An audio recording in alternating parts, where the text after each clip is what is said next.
Coming up on the FTC Open Alliance Show, we have 13598 MOBots and 15357 MOREBots are on together. They're currently building the same robot right now and having some awesome progress. So you're not familiar with First and Michigan teams. These are middle school teams that are indistinguishable from high school teams in the awesome progress that they do for that. We're going to be taking a look into some of their new intake iterations that they've been doing on there, some shooter testing they're doing, maybe some stretch goals you want to talk about, and some cool community outreach as well, too, that these teams have been working on. So let's dive more into their progress, see how they're doing, come up here on the FTC Open Alliance Show.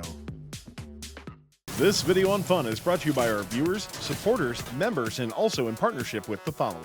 Take on the DECODE season with Studica Robotics, featuring their FTC starter bot, new 6mm hex shaft and motor options, and updated bevel gears. FTC teams can receive a 25% discount and apply for grants at studica.com/robots.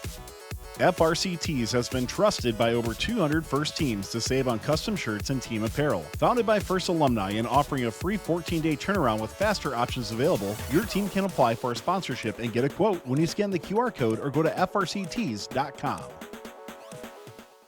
And let's welcome on to the FTC Open Alliance Show, 13598 MOBots and 15357 MOREBots. Coming in from Escanaba, Michigan, not too far away from me, actually. So we've had this team on before, but we have some new students joining us from last year as well, too. So hello, students. Why don't you introduce yourselves and let us know what you do on the team. And I can't wait to hop into all the awesome progress that you've been doing so far. I am Lily, and I am the main coder / programmer of the team. I'm Henry. I'm on the wiring and the building part of the robot. I'm Donnie, and I mainly design parts for the robot and help assemble the robot in 3D CAD. So here's our intake system. We have, originally, we were using just fingers, but then we realized that that is not as good. So then we decided to take inspiration from a combine, and we just got some rubber fingers, and we have these 3D printed parts. We still have some fingers just so then it can actually hold up the ball when it's coming in. We've also had to do a couple different kind of ramp designs. We've done a lot of longer ones, but we've decided just to go with this small front one.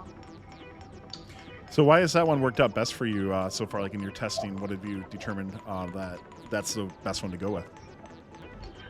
Because the longer ones were, the ball was getting not able to get up there, or it was getting stuck when the fingers were hitting it.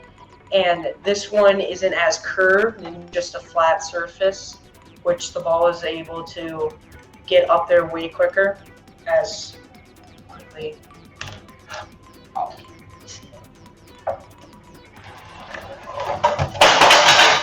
That's right.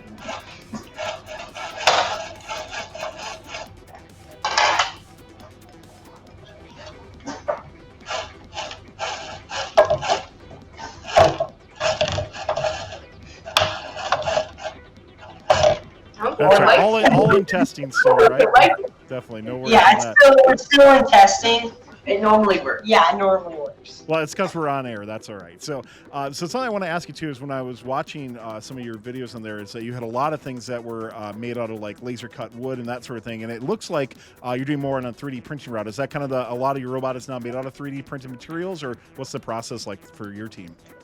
So we decided to first draw our robot out, and then we took inspiration from a online robot design, and we've just gotten a laser cutter, and we started cutting the actual pieces out of wood.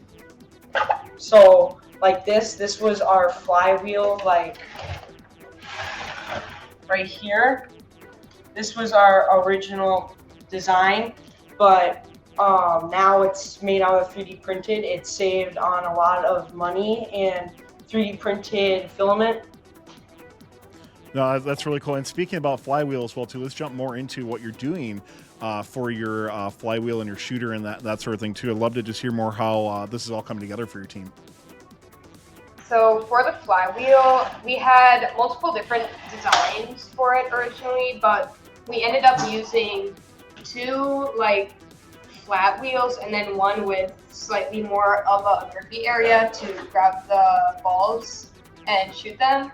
And we also have a servo here, which starts automatically once the flywheel is at its top RPM, so that we don't have as much manual controlling to do at competition to make things go smoother and easier. Now, in a video that we were just showing on screen that you guys sent us, it looks like you kind of had to wiggle a little bit to get the robot into where that servo was. Do you have future plans to kind of get that ball, set up right to where it's against the servo wheel so it can fire a bit faster? We do. We actually have been just starting that. We are planning on adding a piece through the ramp about right here to where the ball will come up and then have like a little platform here to pretty much be locked in so that the servo can take it in. A lot of great stuff in progress on that. What are some other things you want to highlight on this robot so far? We are planning on, we actually decided to use silicone wheels. So a different group were actually making some silicone wheels. So utilizing that, what's kind of the process of actually custom making those? Did you have to design them first? Did you have to do any sort of certain types of testing before you went with those? What's kind of the process that goes into it? Well, we were trying to do a 3D printed one with rubber around it. I think that's rubber. And then we tried many different silicone wheels. We found one that worked, but silicone wouldn't, it would rub against the shaft. So we 3D printed a inside film, piece to fit inside it. That way that grips the shaft, and the 3D printer filament can grip the silicone a lot better. So I know your team has a lot of different goals that you want to accomplish on there. What are maybe some things that you're like, hey, you got so far that you are? What are maybe some like pie in the sky goals or some stretch goals you want to get to? And what's kind of your timeline to get to where you want to be? Some things that we want to add include a auto motor, or I can't remember the name of it, but we also have a limelight that we want to add that can track distance for when we are trying to shoot the ball into the actual goal, and it would overall just make things easier. And we are going to do that if we have the time to do it. Like if we can get the base robot done completely to where everything works smoothly, we will start adding that kind of stuff. One thing that we talked about a little bit off here earlier is that, we were mentioning two teams on this. Can you just describe a little bit how the two teams like work together? Do you all work on something and then split up afterwards? How does that process work for your teams? So far we kind of actually haven't been really doing that. We've been just kind of working if there's someone that is doing something and you have no clue, like you came in early, later in the meeting, then just go up to them, say, hey, could I help you with what you're doing? So are you building two identical robots right now, or is it like one robot and then you build two afterwards? How does that work? Well, we normally, last year we had two identical robots, and this year we're doing that as well. So we just built two robots at the same time. No, that'd be really cool to see. We talked to some other teams that are doing this well, and I think one of the best things about FIRST is that every program can choose what works best for them. There's a lot of different aspects and ways that teams can go about it, and obviously it's working out great for your teams over the years, so we can't wait to see how that comes out. You've also done some cool community outreach recently. Can you tell me a little bit more about what your team has done and how it's been impacting your community? About that, we have been doing a STEM story time hour at our public library, where we'll have we'll invite kids there and we'll read them a story, and then if they want, they can do a craft afterwards, like a STEM craft. usually something that has to do with whatever story we read. Yeah. How, when you see that, obviously, you are all in middle school, right? So you had to get involved into these robotics programs at some point for things. How do you think it impacts the younger students to want to get involved in this? Like, do you see that they get more interested when you do things like this? I feel like they definitely get more interest because instead of like sitting at home or just seeing it online, they actually get to be a part of it and like be able to do it physically and have like an actual memory with it, which if they do like end up staying in this area and going to school here, they may remember that they had fun as a child and think, oh, well, I remember doing some fun stuff and having fun times. Then if they still have that team, I kind of want to join and do those things again.